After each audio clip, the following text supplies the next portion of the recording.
Hello and welcome to the Penno channel. We're back for the big one, the last game of the season, Aston Villa versus Brighton, match preview.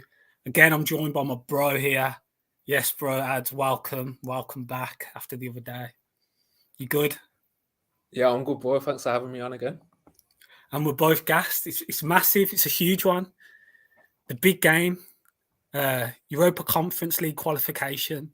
Can we do it? Can we get the 3 points on Sunday? I think that's what we all want. We just all want us to get the 3 points and not rely on any other results or anything else going on. Massive weekend. First time we've been in Europe for what, decades now. So huge. Bro, how you feeling? How you feeling about it? I'm feeling confident for the game, to be honest. I think Villa, one-off game against anyone outside of Man City, maybe at Villa Park, I'd feel confident for. And I just kind of think like the season's deserving of Europe. Brighton now already qualified for Europa League. There's no stakes. There's no jeopardy for them. Yeah, as good as a team they are, and we saw that yesterday against Man City, I think we can win, yeah. What about you? Yeah, we'll have a talk about that. We'll have a talk about what we saw yesterday as well. But yeah, I'm just excited, man. I'm just excited. It's been a long time coming. It's the biggest jeopardy we've had since the playoff final. Actually, maybe staying up against West Ham. That was just as big. But as a positive, it's the biggest we've had since the playoff final. It's huge. It's massive. And European football, we're gassed. We go to games. We'd love to go. We will be going next season if it does happen to somewhere. Maybe a couple, maybe more. But yeah, just can't wait. Just can't wait to get to Villa Park now and just be there. It's been a long week, it feels like. And it's finally going to be here in a couple of days' time. And kick off, it's going to be, what the atmosphere is going to be like. It's going to be unreal. It's going to be off. It's going to be blowing. It's going to be mad. Everything's going to be going on. Hopefully, shout out again, Project B6. They do a lot of things. The flags will be going, streamers, the whole lot. The whole crowd will be up for it. And I just want us to do it, bro. I just want us to do it, innit? It's just a thing, isn't it? It's just like, as I said, the season's been so deserving of a finale, of something to come away with it with. You kind of just almost just hoping for that we can just get it over the line and that we can enjoy Europe and that we can have a chance to play teams abroad. Because come on, we're Aston Villa. It's been overdue, hasn't it, for a while? It's long overdue. I just think this is the moment. This is the time for us to get Europe and look forward to next season, man. Yeah, as you said, it's long overdue. For a club of our size, the amount of money that's been spent as well, even though we've had some tough times and we have had some tough times, you have to look at the comparisons to the amount of money we spent and where we should be and where we deserve to be based on that and how we perform this season. And top 7 is that we should be here. We should be competing. This should be us. The Gerrard stint is not Villa. Dean Smith, when we came up and, first season, fair enough, but the second season, that's not Villa. Villa should be in these positions, top 10 and battling for European football. So it's great to be back here. It's been a long time coming, but it's great to be back here. I had a look at I saw something interesting today as well, which was mad. Just more championship related than Premier League. Have you seen that since that Newcastle Brighton season? I think 5 teams who are in the top 10, well, the top 12 in the championship are now in the top 10 this year. So no way. Us, Brighton, Newcastle, Fulham, Brentford. How mad's that? Yeah, that's crazy, days. So that what year would that have been? Oh, when did we help Newcastle win the league when we beat Brighton last day? When was that? Yeah, 2016, 17. 2016, yeah. Because we came up what? That was our first season down. That was 18, 19, didn't we? So 2 years later after that. So yeah, massive. Or did we didn't come up 18? We came up, yeah, we did, didn't we? Yeah. Yeah, 18. Oh, right. Yeah, man. So I'm just seeing Carney doing something. I've got the game on in the background. Just seeing Carney doing a few things here. Well, yeah. Right then, the game. So, firstly, let's speak about Brighton and the football they've been playing this year and Roberto De Zerbi. I watched the game last night. You watched the game last night. They're unbelievable. They're XG kings. They create space. They create chances. They work wonderfully in transition. They're just one of the sides of the season. And after Potter left, it was how will they cope? Will they, after Chelsea taking all their backroom staff and their manager, how will they cope under Roberto De Zerbi? How will they improve on what Potter's done? And they've maintained it and more. And they've secured themselves Europa League football. Yeah, let me know your thoughts on Brighton, bro. What do you think? And I think it's deserved, as much as like it pains me to say, and I wanted Villa to get Europa League. I think Europa League is deserved for Brighton.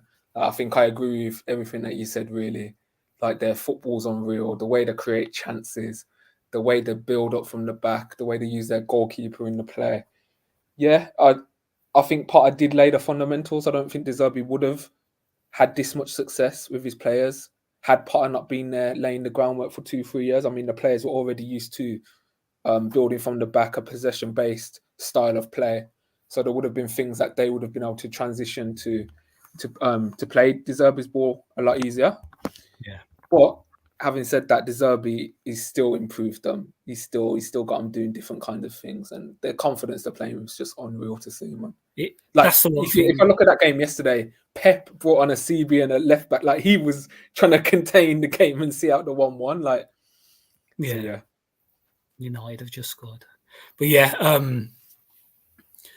the way they were playing, it's the way they're rotating this team as well, and they're still putting up really good numbers at the minute.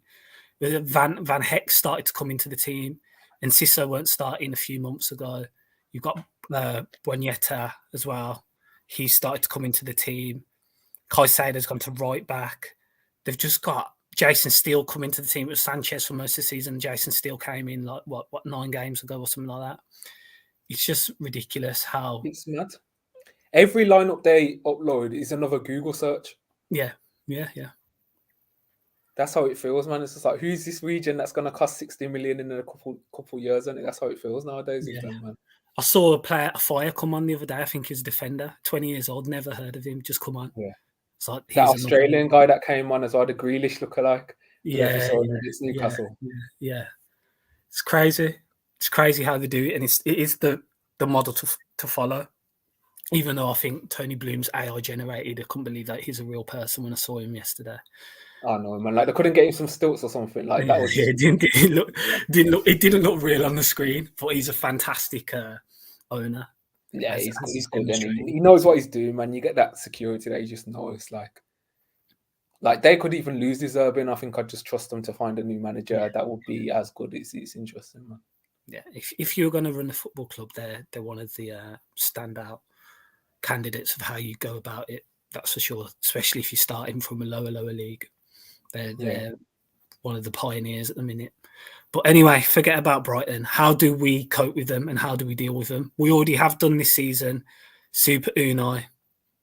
He's already got a victory against them this season, a 2-1 win, which was fully deserved in the end because they didn't create much. And I think that must be one of Brighton's lowest XGs under De Zerbi, or just this season in general. I think it was 0.6 for the whole game. They didn't create anything.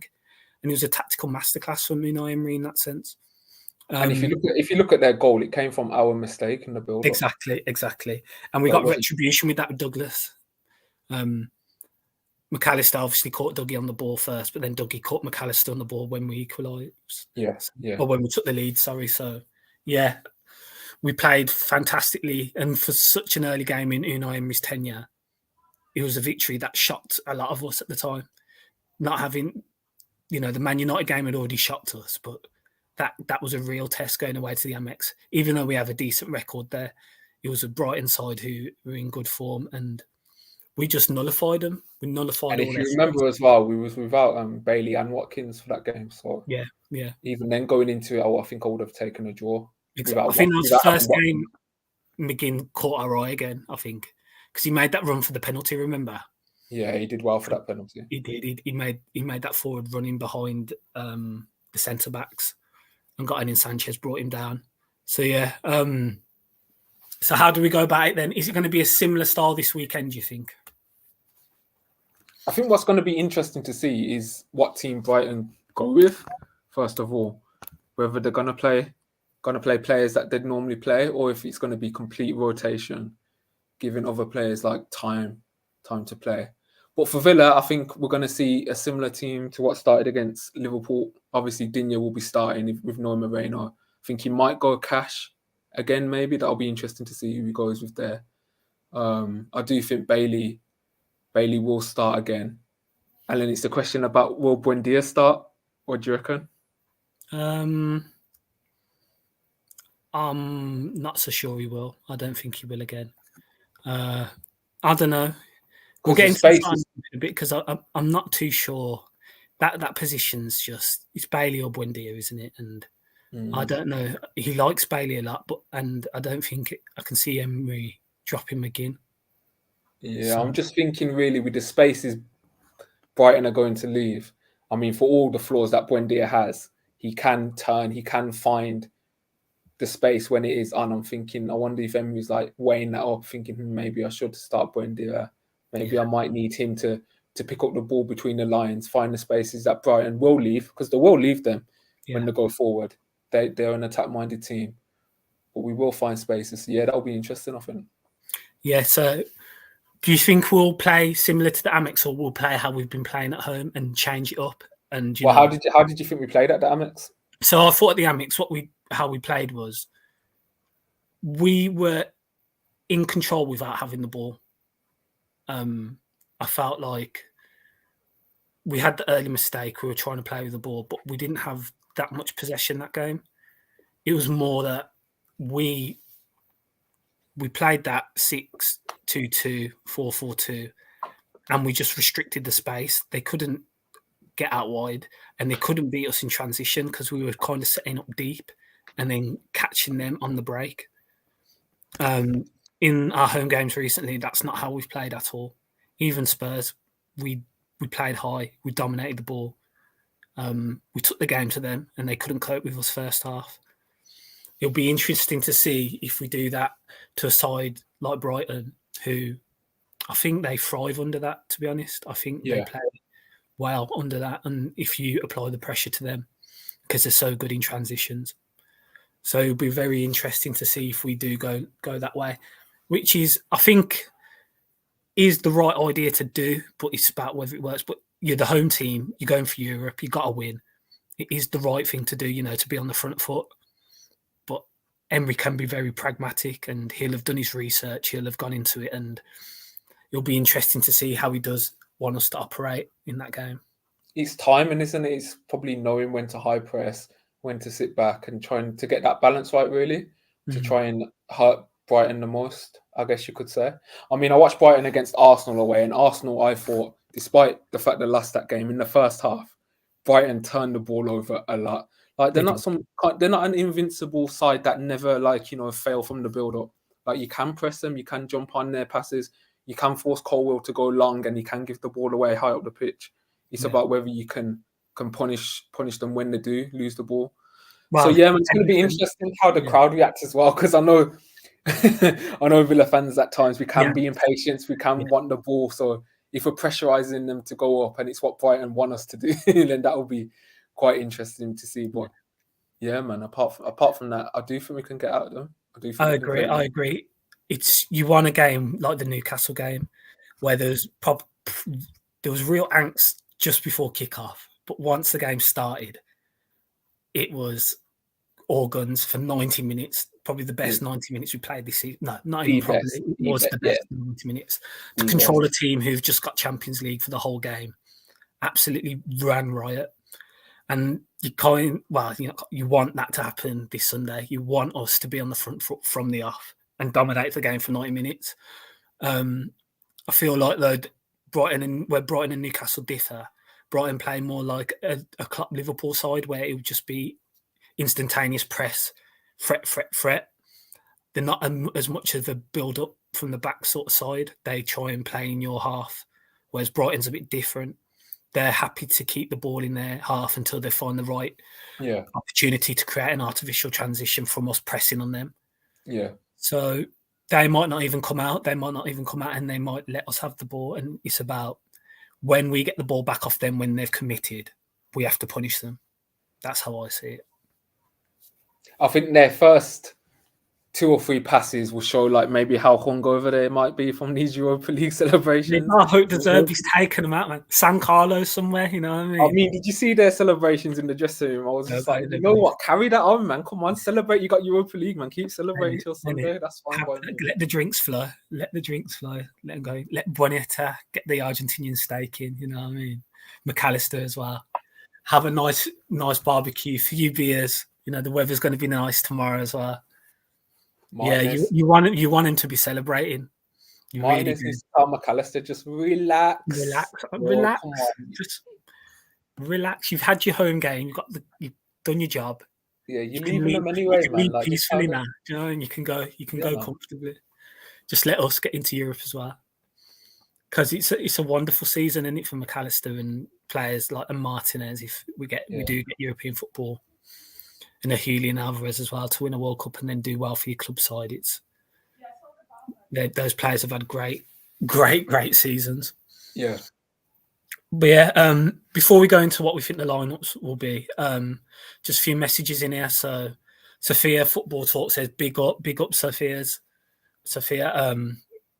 Thanks, man. Great channel as well. Subscribe to that.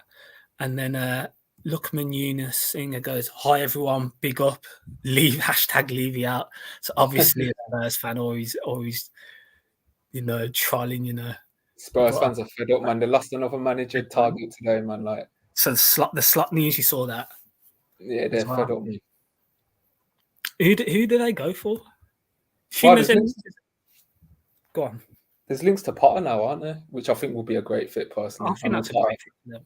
I know Potter didn't do the best. Potter, Brendan Rodgers. I don't know why. I always thought it was from the start. I think Brendan Rodgers will be a terrible move. I know people rate Rodgers, but I'm not convinced, man. I think Potter would be the one. Personally, he's such a weird one, Brendan Rodgers. I think because I think he has good starts to whatever club he goes to, and then it just peters out. I just think he gets found out a little bit. I'm not really convinced. That's what. Is it whether he gets found out or the players lose faith or whatever? Yeah, they lose trust. But yeah, that is interesting. That is interesting with Spurs because the candidates are whittling down. They're a funny club, man. I know. They've had Champions Leagues and we'd love to get in there, but some of the things they do sometimes, like. I'd hate to be a Spurs fan at times, I think. Yeah, it's beyond belief at times, isn't it? It is. Anyway, bro, we'll go into what we think the lineups will be for the game then. With us, firstly, after, you know, getting that point at Anfield, players' confidence has got to be at all-time high. They've got to be really up for this, don't you think, going into it? You see the training photos, you see the photos from the awards night, which look great. They all look together and hungry. I've seen interviews, words spoken from McGinn, Leon Bailey, I saw yesterday, who did an interview speaking of how Emery's got the team. It's like a family. He's brought the whole team together. Everyone knows they've got a role. Everyone knows that they're contributing if they're in the starting 11 or on the bench. They know they've got contributions to make. So the appearance to me, and from what I see on the pitch as well, is that they are up for it. They really want to do this, and it's just one last big game, get it over the line, and Villa are back in Europe. Yeah, so how do you feel about? You feel the togetherness is there? They're just ready. They're on it, and they can do it. Yeah, bro. Yeah, genuinely. I mean, you could see at the awards ceremony how together they looked when they were walking into the stadium and then coming to the awards, and you can just feel it. Sometimes it's real, isn't it? Like sometimes you don't even need to explain it. Like you can just feel the togetherness by how they interact with each other, how they are on socials, how they are looking when they're at training. So yeah, man, I think the togetherness is there. Even though Dougie and Coutinho going out with some, you know, some of them yams.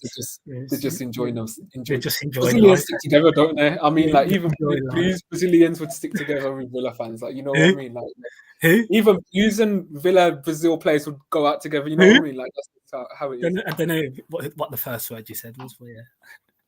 Oh yeah. To be fair, I don't think they've ever had a Brazilian player in their life. Brazil who? I don't know about that. Yeah. So yeah, lineup. What's your starting lineup for the game? Okay, I think Mr. Dibu himself, Mr. World Cup winner, Mr. Ultimate Troll, has to go in first. Of course, I think Digne left back by default if he's ready to play. Yeah. Then Mr. England call up Mings, Konza.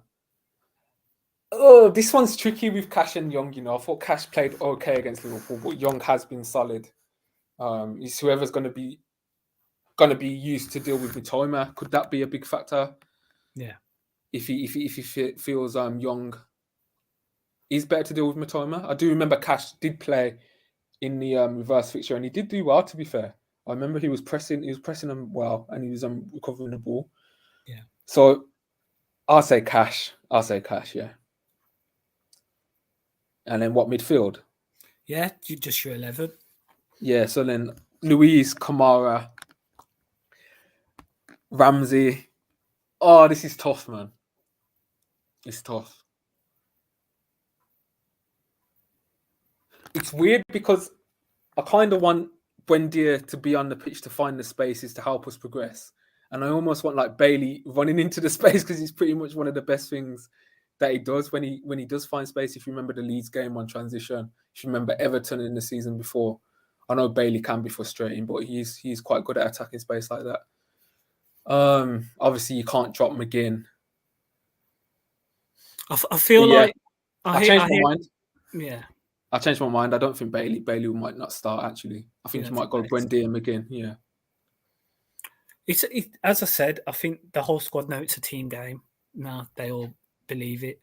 So if one of the players we think has had a good game and they're suddenly not in the side, it's not a big deal. Yeah. Whereas fans take it as a big deal.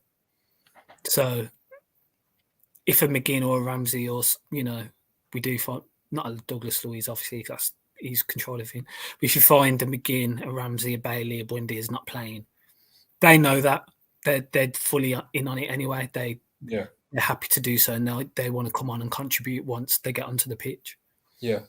So it's more about who we're playing against and how we go about it, not about the performances of the players. So yeah, I think we'll just play same team as Liverpool. Yeah, I think it'll be the same team, same starting 11, which was Martinez in goal, Cash, Konza, Mings, Digne, McGinn, Dougie, Kamara, Ramsey, and then Bailey and Watkins up front. Yeah, I don't know. Now I just think about it. I just kind of think I hear what you're saying. I agree with what you're saying about like it's a team game. I mean, I think Bailey touched on it in that video about players that don't get in their feelings, like they know that it's for the best of the team. But I do think now, thinking about it, Buendia, this would actually be one of the games he does thrive in. Yeah. I mean, he can receive between the lines. He can find the space that's going to be afforded to us because Brighton they are open. Yeah. So yeah, I think I'll go Buendia over Bailey. I think that's probably where we differ slightly. Yeah.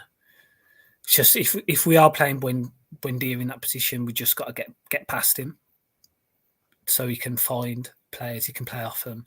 Yeah. McGinn and Ramsey will be asked a lot to get beyond Buendia, as well as Watkins being an option, which he always is anyway. Yeah.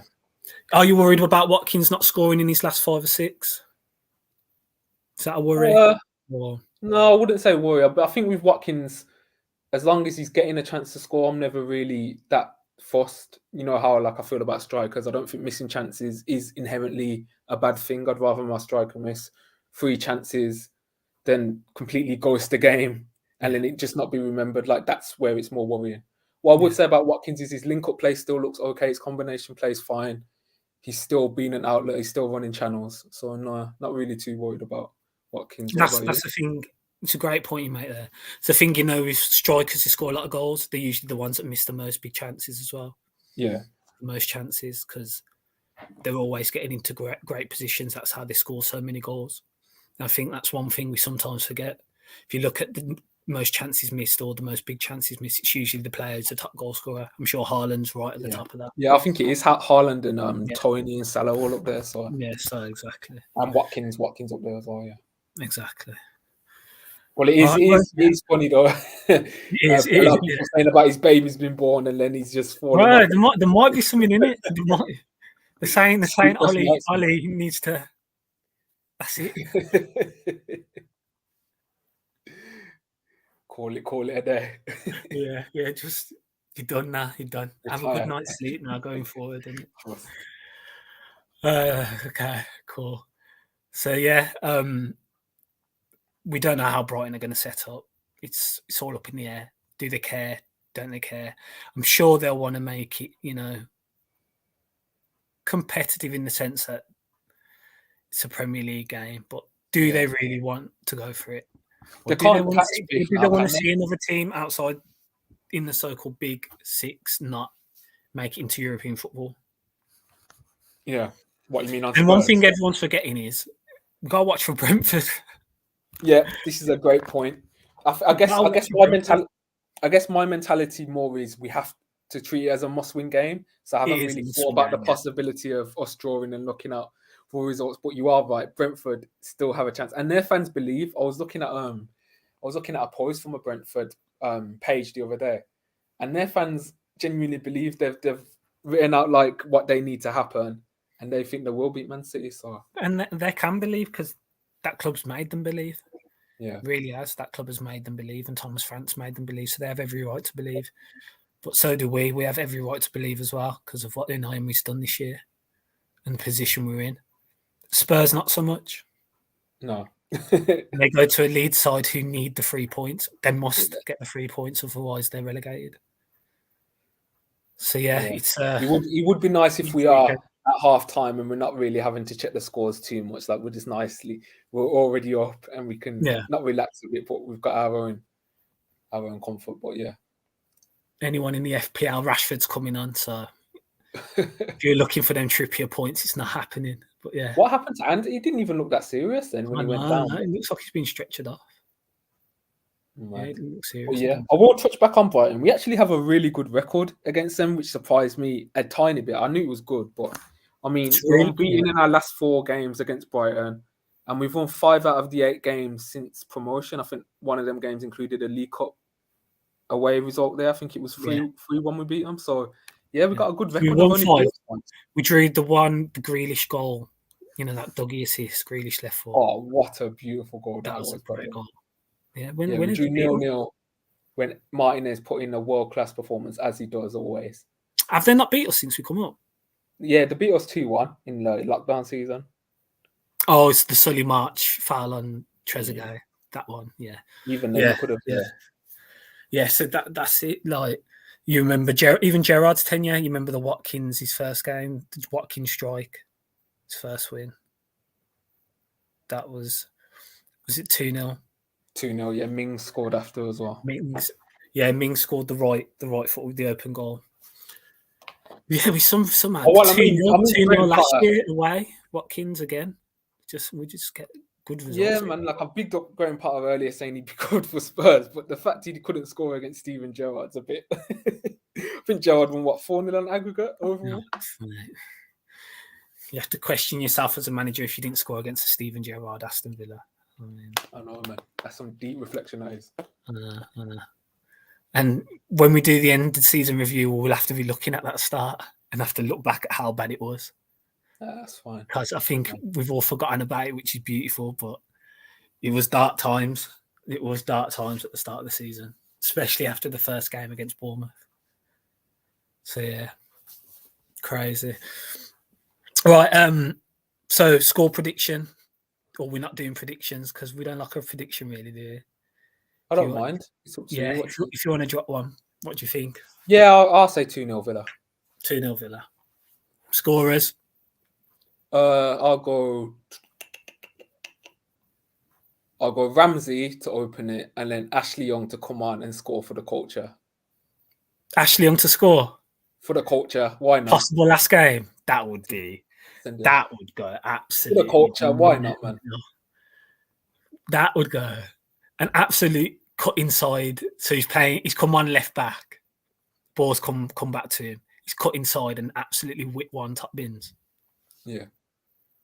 And then in the interview after, he says it was a cross. But I'm here for that. Because he's not on set pieces, because I thought he was going to take it last week. Well, not last week, the week before. Yeah, I remember. I think some fans were kind of disappointed that he moved away, didn't he? Yeah. I thought, he's going to smash it, but nah. Dougie stepped up and said, "Nah, this is mine," and put it past Forster. Yeah, I'm gonna go 3-1. 3-1. Who are the scorers for you? I'm gonna go Watkins to get another. I'm gonna go Dougie to score again. And I'm gonna go with Jacob Ramsey. Yeah. And I think they get a consolation goal. Evan Ferguson, like some tapping, some jam that just comes like one of those, one of them. Yeah. Martin is fuming. I'm gonna go 3-1. 3-1. Right. Yeah, and after that, hopefully that's it. We're there, and then we can talk about the summer of fun and all the ins and outs that are possibly going to be happening at Villa. Oh no, I'm guilty, man. Carry on. Go on, bro. No, I was saying I was already looking at like the permutations, like which pot we might be in and stuff. Like I can't help myself, man. As long as it doesn't have that team from Austria. I'm on a whole different energy. I'm saying bring them on, man. They haven't got any anymore. We'll batter them. The green and black, bring them back. Let them bring their signs again, bring man. back the green and black. Yeah, they're not going to be able to unveil their sign this time. I'm telling you. We're a different team. Yeah, we're ready. Yeah, bring them on, actually. We want all that smoke. Bring on Juve as well if it does happen. And if they're in there, bring them on. Bring them all on. Because you've got to back yourself when you've got Unai Emery as manager, especially in European competition. Yeah, exactly, yeah. Okay, so quick one, bro. England squad. Firstly, do you really care? Happy to see Mings get some kind of acknowledgement, I guess, for his performances. That's nice. I mean, my take on Watkins is he's actually peaked at the wrong time. It's so unfortunate. He can't control when the England games or when they line up. It's just unfortunate, isn't it? It's peaked too early. It's mad, isn't it? It's peaked too early. Callum Wilson peaked later and got in. If that Newcastle game was last week, he'd be in the England squad. Yeah, for sure. If he'd peaked at that time. So, yeah, I think that's just unlucky timing-wise. But hopefully we do see him in the England squad eventually. But, yeah, So Southgate, who's he classed as the strikers then? So it's Harry Kane, Callum Wilson. Yeah, and then he's gone... Is Rashford included as a striker? It's a good question, actually. I'll have a look now. Because obviously there's no Ivan Toney. Yeah. Tammy's not made it, has he? Grealish gets classed in the attackers as well, doesn't he? Does it? On the actual list. I'm sure he gets classed as a left winger. Yeah, there's a few, yeah. So it's the only actual out-and-out nines is Harry Kane and Callum Wilson. Which is... That's who I think it was between, wasn't it? Wilson or it's strange. Yeah, it is. It is. Yeah, it was. Tony didn't go to the World Cup, did he? No, he didn't. It was Callum Wilson, wasn't it? Yeah, Wilson went. Tony didn't. Yeah. Tony didn't go in the end, yeah. I think Wilson got an assist, didn't he? Yeah. Against Iraq. It is like you see players like Abirikaeze, he deserves it.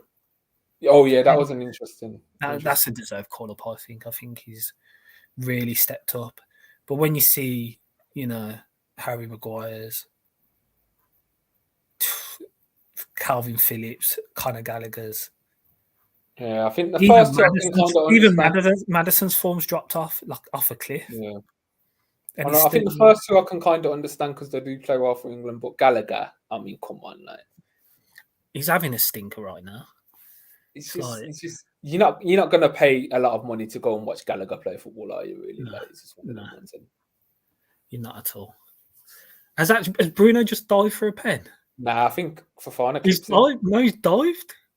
I think this guy's a rat. No, he dived. Has he booked him? Looked like there was contact. He's the biggest cheat. No, I think he just stepped to the side. What a rat. Anyway, bro. Yeah. So England, Ramsey, we can kind of take. He's going to be playing for the under-21s. Huge tournament. I think that would do him more good than going to these pointless games for England senior team. Even though we all want him to go and get the call up, I think playing in this tournament, he'll thrive. And him and Gibbs White have a very good relationship when they play for the under-21s. Another player I think is close to an international call up as well for the first team. Yeah, so I'm looking forward to watching that under-21 tournament as there's no football really in the summer. Should be very interesting, I think, Ramsey. It's a shame, the under-20s are right at the World Cup, and it's a shame, like, Aaron Ramsey's had a knock, he's injured. Tim Eric Burnham's had a knock and he's injured. Yeah, You want to see them players would have playing. featured, yeah. You want to see them players playing in the under-20s because we saw what we did when they, those three and Carney when he was representing us. What they did, they won the whole thing. Yeah, yeah, I agree. It's a shame. It's such a shame timing wise, and it's unfortunate for them. But hopefully they'll be back and they Oh, can for be sure. back for. I'm not Oh, sure. for Would they be back for pre-season? Do you reckon? Or Ramsey? Oh, hopefully. Yeah, I it's forgot hard what to say. Tim's injury was it? Do you remember? From his Instagram post, I did see. Yeah. He was surgery that he had as well, wasn't it? So Yeah, he had a surgery. Yeah, he had an op. Yeah, so have to look into that. Obviously, you got Cameron Archer's gone with the 21s as well. Let's see him do it. Cameron Archer scores goals. We all know that. Let's see how many he gets in this. yeah, He could come out of this tournament and get 4 or 5. Just touching on Archer, I'm so looking forward to him getting his chance in pre-season. Like, I really do think. I think, yeah, I agree. I think we all know what. I think we know what they can do. Tim's a player. I'm not saying they're all not players, but Tim's a player. I think Aaron Ramsey's good on the ball. Yeah, but we know of what I've seen of Archer in the champ. He just scores all types of goals, and you want to see him get the chance of Villa and see can he bag again?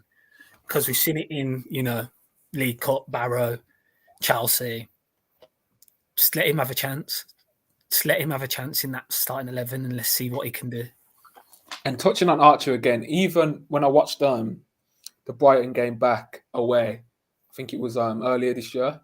There's a time he comes to receive the ball, he lets it run across his body. McAllister gets done. This was before the World Cup, so it probably would have been an even bigger thing if it happened after the World Cup. But yeah, does McAllister, and I'm just like, this kid is just unreal.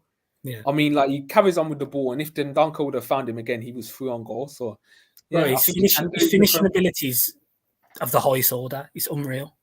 His movement as well can get in between defenders, but the way he strikes a ball, left foot, right foot, is ridiculous. It's the highest standard.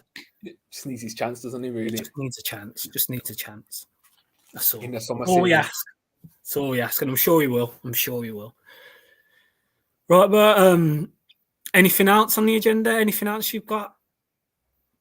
Player of the Year awards, as we were saying. Happy with the winners. All deserved. Yeah, all thoroughly deserved. Yeah. Shout out Watkins though, man, because I think he had an all-timer season by his standards, and it is a shame there wasn't really an award to recognise that run that he did go on. But yeah, big up Watkins as well. Yeah. Another thing for England, Ezri Konsa. One day you will get even just spoke about. One day. Because it's a disrespect that you never get even mentioned. Southgate mentioned him must have been about 3-4 years ago.